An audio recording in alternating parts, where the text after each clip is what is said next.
Começa agora, Nova Era Atualidades, tudo relacionado à espiritualidade. Carlos Ribeiro. Obrigado, Bianca Santos, novamente. Aqui estamos na Nova Era Atualidades. O assunto do episódio de hoje: ceda para conquistar.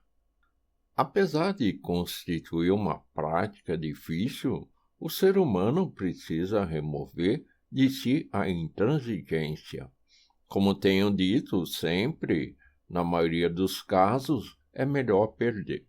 Em discussões e nas demais situações, convém deixar-se ser derrotado, o que, aliás, vem a ser um aprimoramento.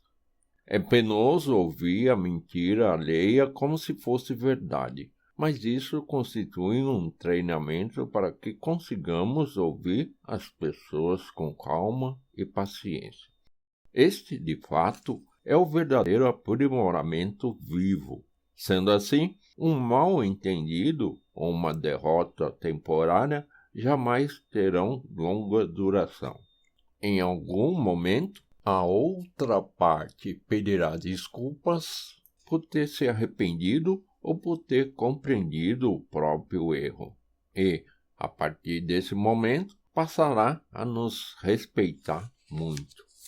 Ela também pensará: aquela pessoa é realmente admirável. No outro dia, apesar de eu ter dito absurdos, ela ouviu-me com toda atenção.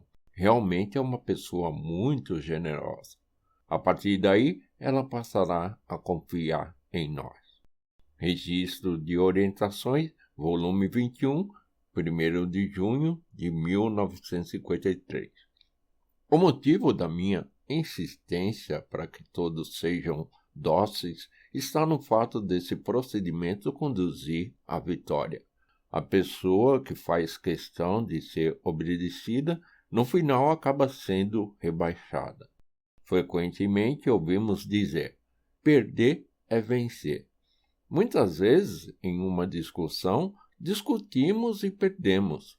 Entretanto, na verdade, vencemos, pelo fato de o adversário já ter apresentado seus argumentos, não terá mais nada a nos dizer.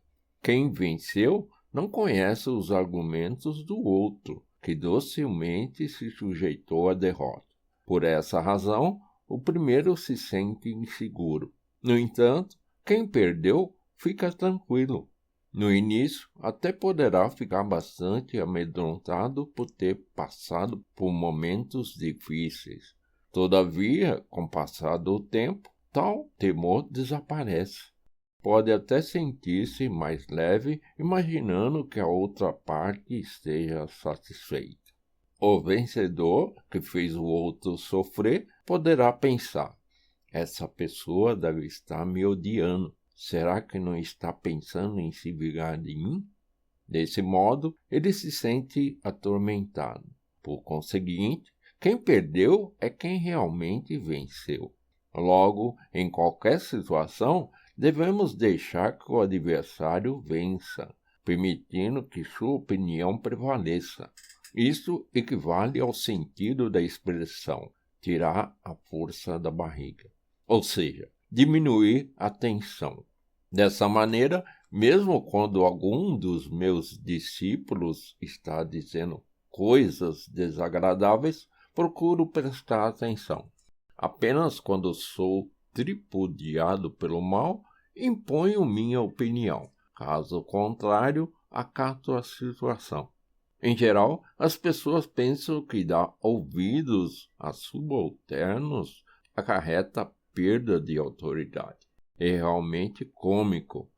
Bernard Shaw escreveu muitas comédias sobre isso. O general Douglas MacArthur fugiu ao ser atacado nas Filipinas.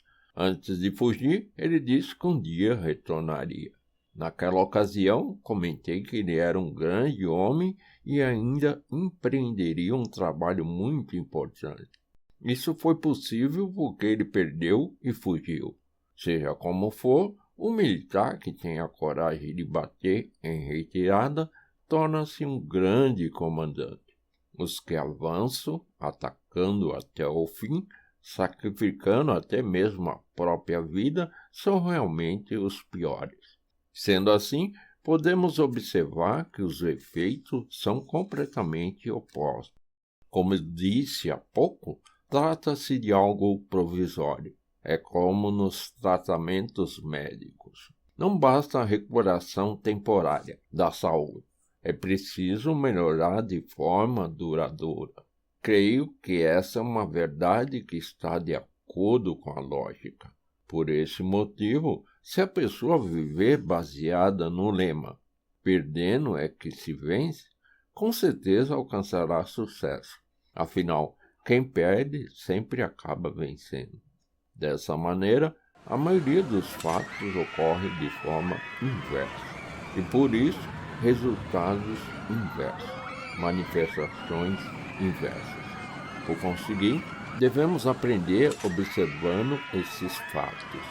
Tal procedimento nos leva a ser bem-sucedidos facilmente. Na época em que iniciei nossa igreja, aliás, antes disso, eu já dizia aos fiéis que agissem sem alvoroço, o mais discretamente possível, sem fazer propaganda da igreja, sem chamar a atenção, silenciosamente.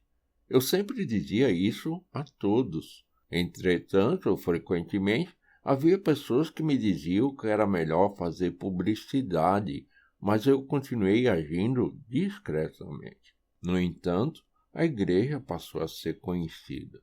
A isso denomino o efeito contrário. As religiões que realizaram propagandas objetivando ser amplamente conhecidas tiveram resultados opostos.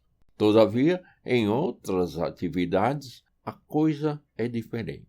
Por exemplo, as vendas de medicamentos, sabonetes, etc., fazem anúncios. Ao contrário, em se tratando de trabalho sério, é melhor realizá-lo da maneira mais reservada possível. Por essa razão, ao abrirmos unidades religiosas e ao atuarmos com o desejo de que estas sejam amplamente conhecidas pela sociedade, ocorre o contrário. Atuando comedidamente, acabam tornando-se famosas. Coletânea de Ensinamentos, volume 11, 6 de junho de 1952. Mas antes, eu peço que me ajude se inscrevendo em nosso canal e deixando o seu like, para que a plataforma acredite na relevância desse conteúdo e indique os próximos vídeos.